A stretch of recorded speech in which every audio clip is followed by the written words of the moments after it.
زندگی میں اگر کبھی اندھیرے بڑھ جائیں، راستے بند لگیں اور دل تھک جائے، تو یاد رکھو، جس رب نے موسیٰ علیہ السلام کے لیے دریا میں راستہ بنایا، وہی رب تمہارے لیے بھی ناممکن کو ممکن بنا سکتا ہے۔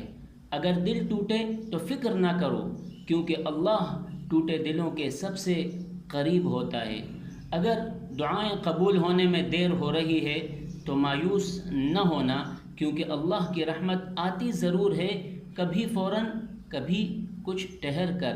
بس تم صبر کرو، سچ پر ڈٹے رہو، دل کو صاف رکھو اور رب سے اپنا رشتہ مضبوط کر لو، پھر دیکھنا وہ تمہیں ایسی جگہ پہنچائے گا جہاں تم نے کبھی سوچا بھی نہ ہوگا۔ یقین کیجئے، یقین، دعا اور صبر، یہ تین چیزیں تمہیں تمہاری منزل تک ضرور پہنچائیں گی۔